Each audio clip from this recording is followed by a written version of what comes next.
I found a divorce text. I was 40 feet up on platform 7, wrench in hand, covered in crude oil and my own sweat, when my phone buzzed.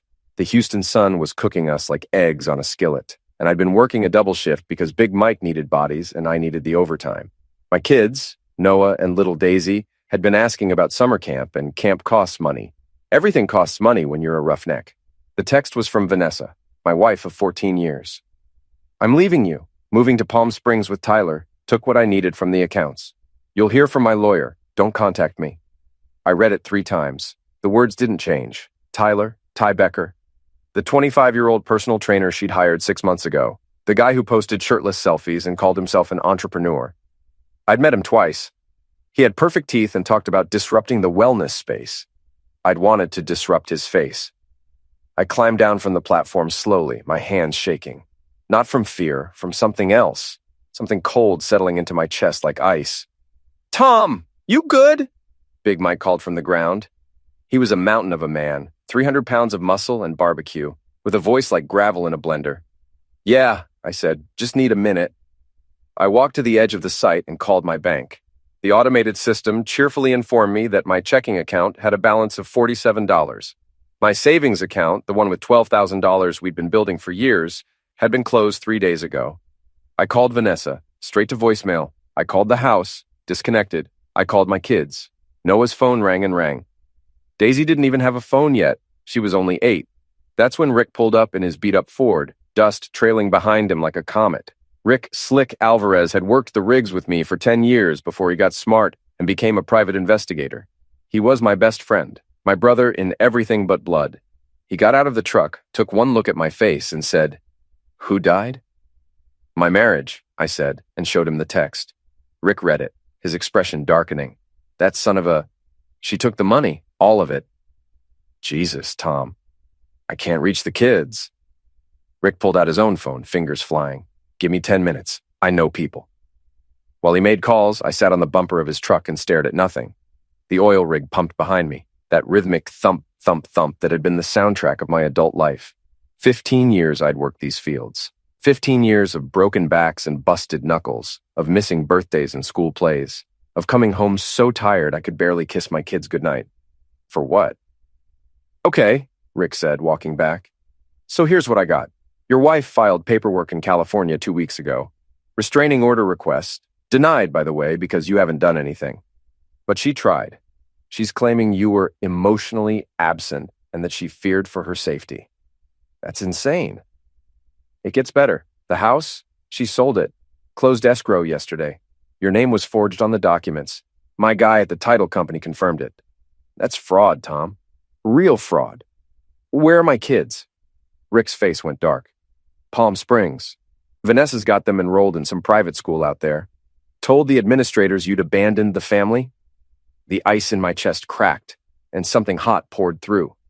She what? Tom, she told people I abandoned my kids. Listen to me. Rick grabbed my shoulders. We're gonna fix this, but you gotta stay smart. You go off half-cocked, you'll lose them for real. Understand? I nodded, but I didn't feel smart. I felt like a man who'd been sleepwalking through his life and just woke up to find his house on fire. I need to see them, I said. Then we go to Palm Springs, Rick said. But we do this right. Legal. Smart. I looked back at the oil rig at Big Mike watching us with concern. Then I pulled out my phone and texted Vanessa back. Sure, good luck. 2 words. That was all I'd give her, for now. Palm Springs in July is the underworld with better landscaping. Rick and I drove straight through, 20 hours of highway and truck stop coffee, arriving just after dawn. The city sprawled across the desert like a mirage, palm trees and swimming pools and houses that cost more than I'd make in 10 lifetimes. Vanessa's new place was in a gated community called Desert Vista Estates. The name alone made me want to punch something. Rick had gotten the address from his cousin Maria, who worked in property records and owed him a favor. We parked down the street and watched. The house was massive. White stucco, red tile roof, 3-car garage. A BMW sat in the driveway, not Vanessa's old Honda, a brand new BMW. Your money bought that, Rick said quietly. Some of it, I said, but not all. She didn't have enough. So where'd the rest come from? Good question. We waited 3 hours before Vanessa emerged. She looked different. Blonde highlights, designer sunglasses, clothes that screamed expensive. She got in the BMW and drove off. Now, Rick said. We approached the house on foot. The gate had a code, but Rick had tools for that. 30 seconds later, we were in the backyard. The pool was Olympic-sized, surrounded by lounge chairs and a full outdoor kitchen. Through the sliding glass doors, I could see inside. Marble floors, modern furniture, abstract art on the walls. This wasn't just a house, this was a statement. And then I saw them. Noah and Daisy sitting at the kitchen table, eating cereal. My kids, my babies. Noah looked older somehow, his face thinner. Daisy was still small, still had that gap in her front teeth. They were right there, 20 feet away, and I couldn't touch them. Tom, Rick warned. A man walked into the kitchen. Tyler, shirtless, of course, wearing gym shorts and holding a protein shake. He said something to the kids. I couldn't hear through the glass, and Noah's shoulders hunched. Daisy didn't look at him. Tyler walked closer, leaned over Daisy, said something else. She shrank back. That's when I moved toward the door. Rick grabbed me. Not like this. I know, but not like this. We need evidence. We need a plan. I wanted to argue, wanted to smash through that glass and take my kids home. But Rick was right. I'd lose them forever if I did it wrong. So we left, retreated to the cheap motel where Rick had booked us a room, the Desert Palms Inn, which had one palm tree and 0 palms. The room smelled like cigarettes and desperation, and the air conditioner sounded like it was dying. Okay, Rick said, pulling out his laptop. Let's figure out who Tyler Becker really is. It took him 40 minutes. Holy heck, Rick said, turning the screen toward me. Tyler Becker had quite the resume. 2 arrests for possession with intent to distribute. 1 conviction, pled down to probation. Multiple civil suits from former clients claiming he'd sold them fake supplements laced with illegal steroids. And a current investigation by the DEA for suspected involvement in a prescription pills ring. He's a pills dealer, I said. Not just a dealer. A stupid dealer. The kind who gets caught. And Vanessa brought my kids into this. Rick nodded grimly. Gets worse. Look at this. He pulled up social media. Vanessa's Instagram was full of photos. Her and Tyler at clubs, at parties, posing with people I didn't recognize. In one photo, there were pills visible on a table behind them. In another, a man in the background was clearly doing white powder. She's documenting her own crimes, Rick said. This is gold for a custody case. How fast can we move? Texas court? We file tomorrow. We might get a hearing in 2 weeks. California court? Months? 2 weeks is too long. Then we do both. File in Texas, you're still a resident, and that's where the kids lived. Argue she kidnapped them, and we gather evidence, lots of evidence. Over the next 3 days, we became shadows. We followed Vanessa everywhere, to yoga classes, to lunch with friends, to late-night parties at the house. Rick set up cameras outside the property. I took photos, we documented everything. On the 4th night, there was a party. Cars lined the street, expensive ones. Music pounded from inside the house. People drifted in and out, drinks in hand, some clearly high. And my kids were in there somewhere. I'm going in, I said. Tom, my kids are in that house with a bunch of pill-sedated strangers. I'm going in. Rick sighed. Then I'm coming with you. We waited until midnight when the party was in full chaos. The backyard gate was unlocked, sloppy security. We slipped through, staying in the shadows. Through the windows, I could see the party in full swing. Tyler was holding court by the pool, shirtless again, surrounded by people laughing too loud. Vanessa was inside, dancing with a drink in her hand. I moved along the side of the house, looking for the kids' rooms. Found them on the 2nd floor, 2 windows with cartoon curtains. Daisy's room had a nightlight shaped like a unicorn. I'd bought her that unicorn. I climbed. There was a trellis covered in bougainvillea, and I used it like a ladder, praying it would hold. It creaked, but held. Daisy's window was cracked open. I pushed it wider and climbed inside. My daughter was asleep, curled around her stuffed elephant, the one I'd won for her at the state fair 3 years ago. She looked so small in the big bed, so vulnerable. I knelt beside her and whispered, Daisy. She stirred, opened her eyes, and for a moment, she just stared. Then recognition hit, and she gasped. Daddy! Shh, baby, it's okay. You're here. She threw her arms around me, and I held her, breathing in her little kid smell, shampoo and something sweet. I'm here, I said, but I need you to be quiet, okay? I'm not supposed to be here yet. Are you taking us home? Soon, I promise, but first, I need your help. I pulled out a small device, a listening bug Rick had given me. It looked like a button. See this? I'm going to put it in Mr. Elephant's ear, okay? And you keep him with you all the time. Can you do that? Why? Because it's going to help Daddy make sure you're safe. It's our secret. She nodded solemnly. I don't like it here. I know, baby. Tyler's mean. He yells at Mommy, and he told Noah to shut up yesterday. My jaw clenched. Did he hurt you? No, but he's scary. Not for much longer, I said. I kissed her forehead. I love you so much. I love you too, Daddy. I climbed back out the window and down the trellis. Rick was waiting below, eyes wide. You're insane, he whispered. Probably. We made it back to the gate, and that's when the dog appeared. It was a Rottweiler, and it was not happy to see us. It barked once, loud enough to wake the dead, and charged. Run, Rick shouted. We ran. I vaulted the fence, Rick right behind me. The dog hit the gate a second later, snarling and snapping. Lights came on in the house. We sprinted to Rick's truck and peeled out, tires screaming. That was too close, Rick panted. But we got it, I said, holding up my phone. The listening device was already transmitting. Now we wait. The bug in Daisy's elephant was a gold mine. Over the next week, Rick and I listened to everything. Vanessa and Tyler fighting about money. Tyler on the phone with someone named Carlos discussing a shipment. Vanessa crying in the bathroom, saying she'd made a mistake, but was in too deep now. And then, on day 8, we heard the plan. We're moving to Vancouver, Tyler said.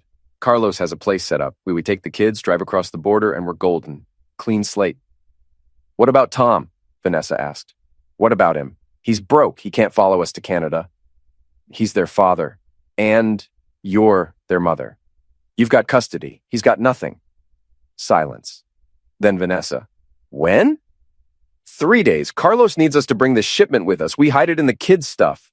Border Patrol never checks kids. My blood turned to ice. They're using our kids as pills couriers, I said to Rick. Rick was already on his phone. I'm calling the FBI. Will they even care? If it's cartel-related? Yeah, they'll care. Agent Andrew McCall arrived at our motel room 6 hours later. He was mid-40s, gray at the temples, with the kind of face that had seen too much. He listened to our recordings, took notes, and finally nodded. We've been watching Tyler Becker for months, he said. This Carlos character is Carlos Mendoza, mid-level cartel operator. If Becker's moving product for him, we want him. What about my kids? I asked. We'll make sure they're safe, but we need to catch them in the act, at the border. No, I said. My kids aren't bait. Mr. Galloway, I understand your concern, but if we arrest Becker now, Mendoza walks. We need the shipment. We need them crossing the border with it. Then I'm coming with you.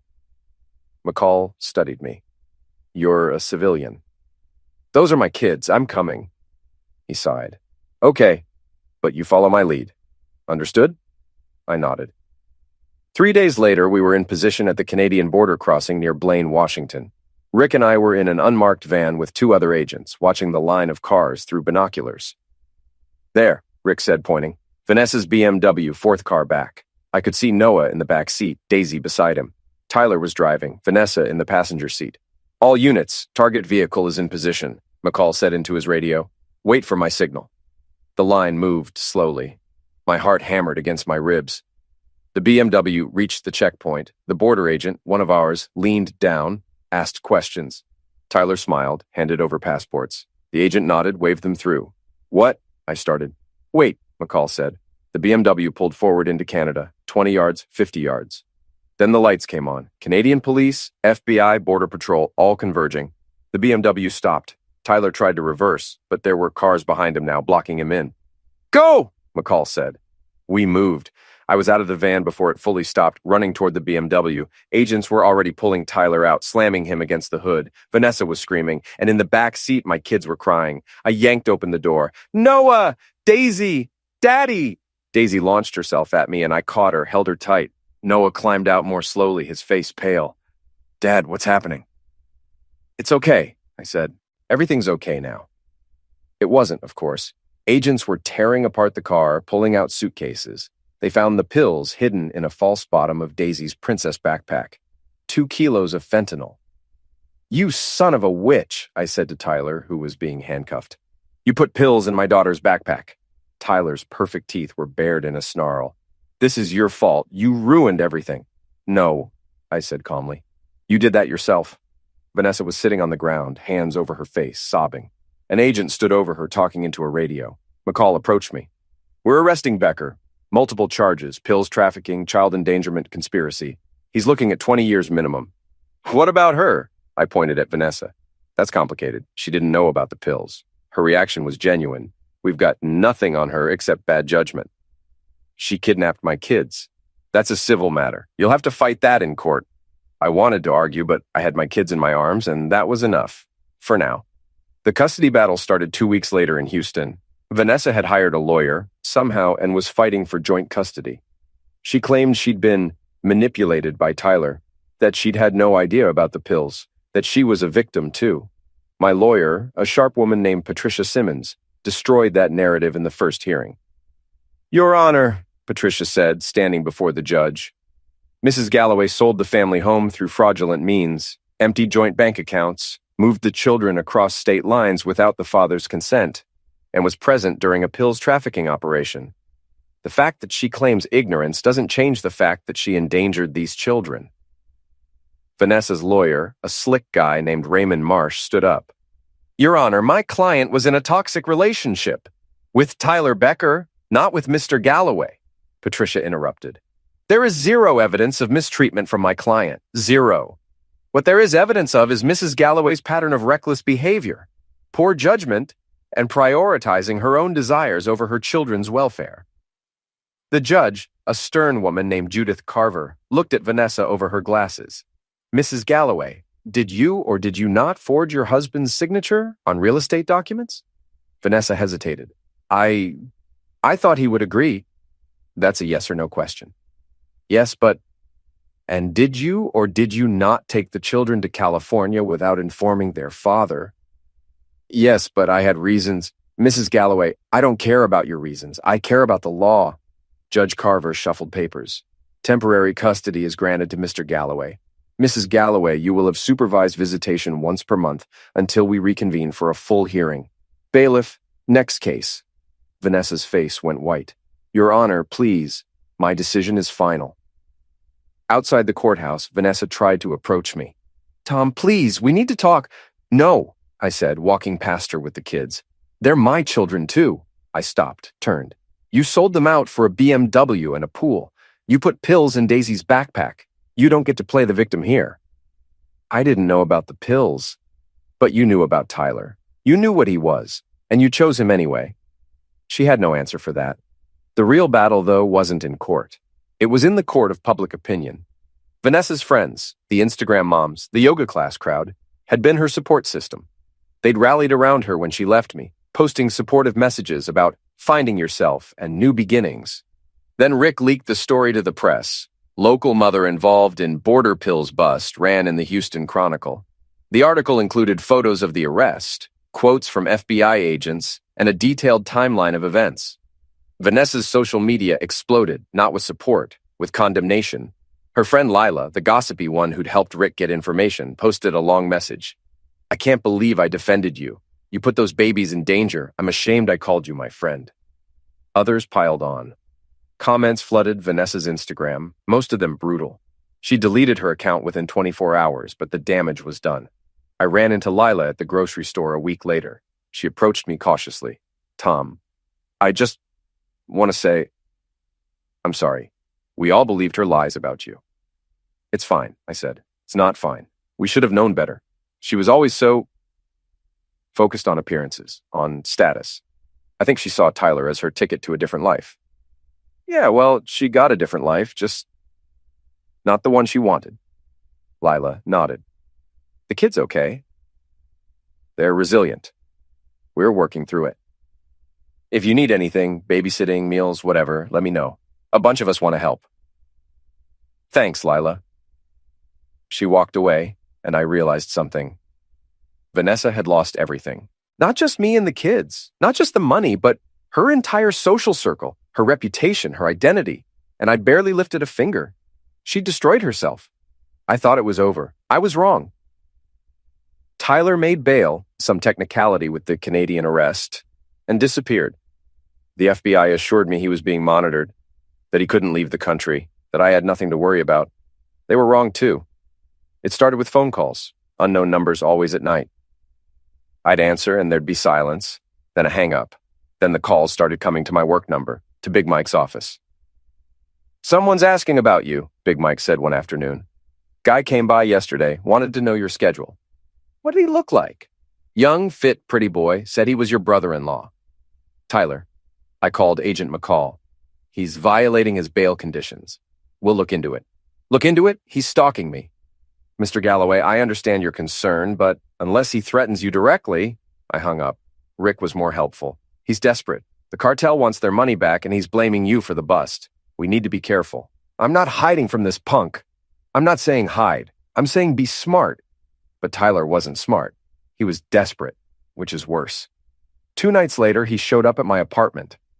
I was putting the kids to bed when the doorbell rang. I checked the peephole and saw him standing there, hands in his pockets, looking around nervously. I opened the door with the chain still on. "You need to leave." "We need to talk," Tyler said. His perfect teeth were clenched, his jaw tight. "No, we don't. You're violating your bail. I'm calling the cops." "Wait." He held up his hands. "Please, just 5 minutes." Against my better judgment, I stepped outside, closing the door behind me. "Talk." "The cartel thinks I stole their money. They think I set up the bust to keep the pills." "Not my problem." "They're going to end me, Tom." "Still not my problem." "I need money. 50,000 to pay them back." "You have it." I laughed. "Are you insane? You and Vanessa stole everything from me. I'm living paycheck to paycheck." "You're lying. I know you have money hidden somewhere." "Even if I did, which I don't, I wouldn't give you a dime." Tyler's expression hardened. "Then I'll take it." He pulled out a knife. I didn't think. I just reacted. 15 years on the rigs had made me strong, made me fast. I grabbed his wrist, twisted, and slammed him against the wall. The knife clattered to the ground. "You just threatened me in front of my home," I said quietly, "where my kids are sleeping. Big mistake." I shoved him away, pulled out my phone, and took a photo. "Smile for the cops." Tyler ran. I called 911, then called Rick. "We've got a problem." "He's going to come at you again," Rick said. We were in his office, reviewing security footage from my apartment building. Tyler had been caught on camera, knife clearly visible. "Let him," I said. "Tom!" "No, I'm serious. Let him come, but this time we're ready." Rick studied me. "What are you thinking?" "I'm thinking we end this, permanently." "Legally permanently, right?" "Of course." I wasn't planning to end Tyler. I'm not someone who would end. But I was planning to destroy him so completely he'd never bother me again. The plan was simple: lure him somewhere isolated, get him to incriminate himself on camera, and hand everything to the FBI and the cartel. "You want to feed him to the wolves," Rick said. "He fed my kids to the wolves. Turnabout's fair play." We chose the location carefully, an abandoned oil rig about 60 miles outside Houston. It had been shut down for years, left to rust in the Texas heat. Big Mike knew about it. He'd worked there decades ago, and got us access. Then we set the bait. I had Rick spread a rumor through Vanessa's old social circle. I'd gotten a big settlement from the house sale, was keeping it hidden in cash, and was storing it at my old work site for safety. It was absurd, but desperate people believe absurd things. 3 days later, Tyler took the bait. Rick's surveillance caught him asking around, trying to find out which rig I worked. When he couldn't get information, he followed me. I led him straight to the abandoned rig. It was a moonless night, hot and sticky. The rig loomed against the stars like a skeleton, all rust and shadows. I parked my truck and got out carrying a duffel bag. Empty, but Tyler didn't know that. I climbed the stairs to the main platform, my boots clanging on metal. Behind me, I heard another vehicle approach. Tyler's rental car. He got out slowly, looking around. Then he saw me above and started climbing. I waited on the platform, the duffel bag at my feet. Rick was hidden in the control room with cameras rolling. Agent McCall was in an unmarked car 2 miles away, ready to move on my signal. Tyler reached the platform, breathing hard. He'd brought the knife again. "You're predictable," I said. "Shut up. Give me the money." "There is no money, Tyler. There never was." His face twisted with rage. "You're lying." "Nope. This was a trap, and you walked right into it." I pointed at the cameras. "Smile. You're on candid camera, again." Tyler looked around wildly, spotted the cameras, and his face went pale, then red. Then he charged. I sidestepped, and he stumbled past me. The platform was slick with old oil, and his fancy sneakers had no traction. He slipped, caught himself on the railing. "You ruined my life!" he screamed. "No," I said calmly. "You ruined your own life. You're a pills dealer who got greedy. You're a coward who hid behind a woman and her kids. You're nothing, Tyler. You always were." He came at me again, knife swinging. I grabbed a length of chain hanging from the derrick and swung it. It caught him in the shoulder and he dropped the knife, howling. "You're done," I said. "The FBI has everything. The cartel has everything. You've got nowhere left to run." Tyler collapsed to his knees, clutching his shoulder. "Please," he whimpered. "They'll end me." "Probably," I said. "But that's not my problem. That's yours." I pulled out my phone and called McCall. "He's here. Come get him." 20 minutes later, the FBI arrived. They arrested Tyler for assault, stalking, and violating his bail conditions. McCall also accidentally let slip to certain parties where Tyler would be held pending trial. "The cartel will know by morning," McCall said quietly. "Protective custody might not be enough." "Like I said," I replied, "not my problem." With Tyler in custody, I thought Vanessa would finally disappear. Instead, she doubled down. She filed an emergency motion for custody, claiming I'd entrapped Tyler, that I was dangerous, that the kids weren't safe with me. The hearing was a circus. Vanessa showed up with a new lawyer, a high-priced one, which meant someone was funding her. She'd also brought witnesses, women from her old yoga class, a former co-worker, even her own mother. One by one, they testified that I was controlling, absent, emotionally distant. Patricia tore them apart. "Mrs. Chen," she said to one witness, "when was the last time you saw Mr. Galloway interact with his children?" I don't know. Years ago? Years ago, so you have no recent knowledge of his parenting." "Well, no, but Vanessa said. So you're testifying based on hearsay from a woman who committed fraud, kidnapped her children, and endangered them in a pills trafficking operation?" The witness had no answer. Patricia did this to every witness. By the end, Vanessa's case was in tatters. Then it was my turn to testify. "Mr. Galloway," Patricia said, "tell the court about your relationship with your children." I took a breath. "I love my kids more than anything in this world. I've worked 60-hour weeks for 15 years to provide for them. I've missed things, birthdays, school plays, and I regret that. But I've never missed being their father. Not once. And when you discovered your wife had taken them to California, I did everything legally possible to get them back. I worked with law enforcement. I followed the rules. And when I found out they were in danger, I made sure they were safe." "Mr. Galloway, do you believe your ex-wife is a good mother?" I paused. This was the moment. I could be generous, take the high road. But I thought about Daisy's backpack, filled with pills, about Noah's hunched shoulders, about the fear in their eyes. "No," I said. "I don't. A good mother doesn't choose a pills dealer over her kids. A good mother doesn't put them in danger to fund a lifestyle. A good mother doesn't lie to them about their father.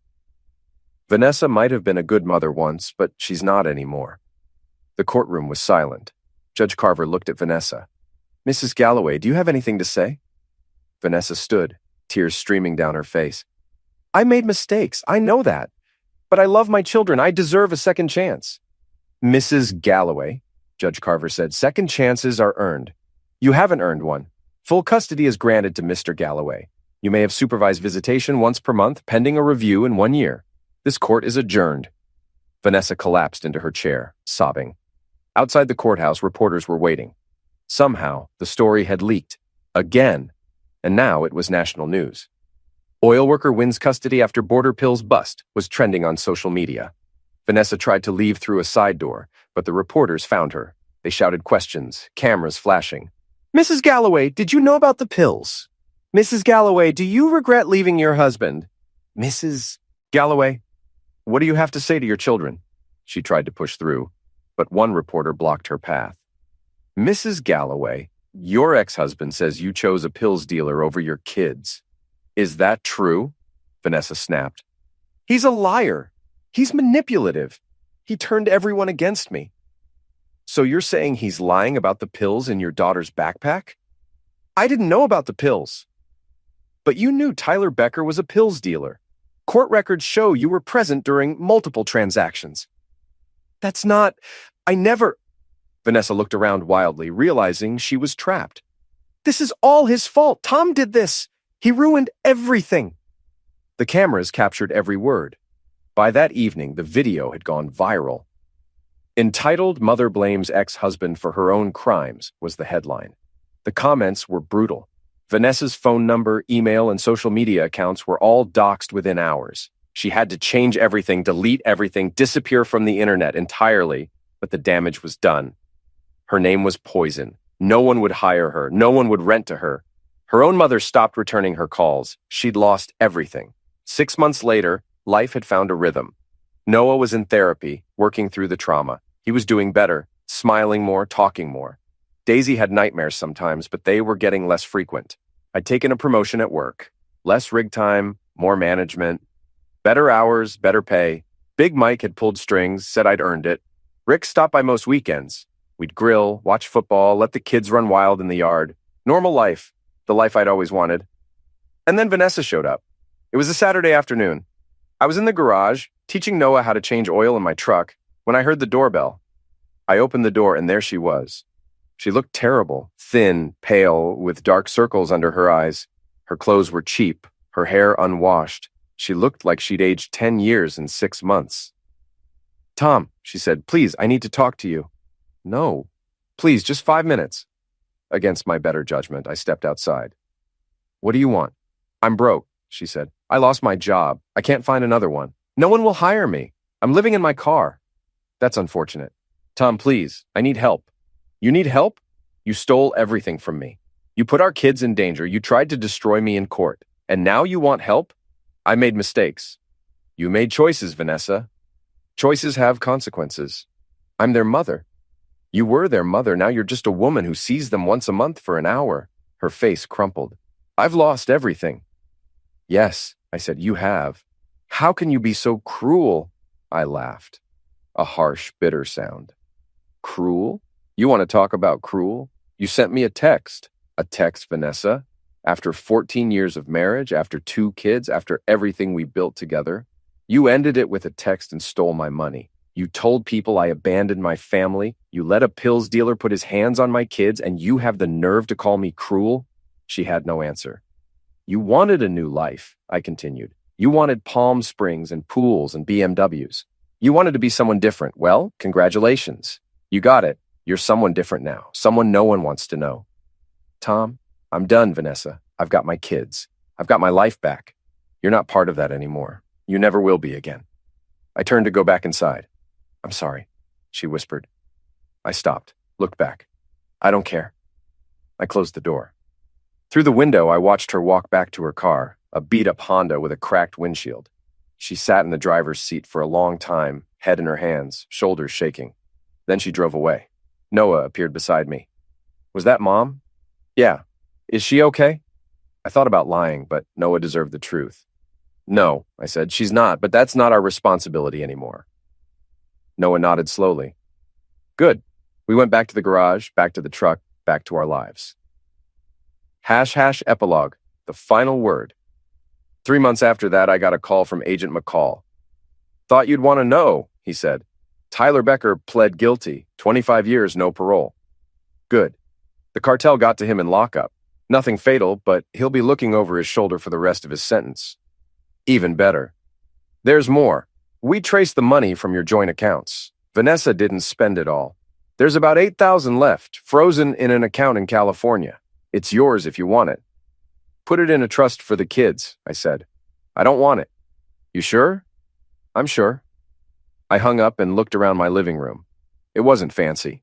The furniture was secondhand, the TV was old, the carpet was stained. But it was mine, ours. Noah was on the couch doing homework. Daisy was on the floor, coloring. The house smelled like the spaghetti I was making for dinner. This was everything I'd ever wanted. Vanessa had tried to take it from me. She tried to destroy me, to erase me, to replace me. She'd failed. I'd won. Not because I was smarter or richer or better, but because I'd stayed true to who I was, a roughneck, a father, a man who kept his promises. That evening after dinner, after baths, after bedtime stories, I sat on the back porch with a beer and looked up at the stars. Somewhere out there, Vanessa was struggling. Tyler was in prison. The life they'd tried to build on lies and theft and pills had crumbled. And I was here, home, with my kids. I raised my beer to the sky. "Here's to new beginnings," I said.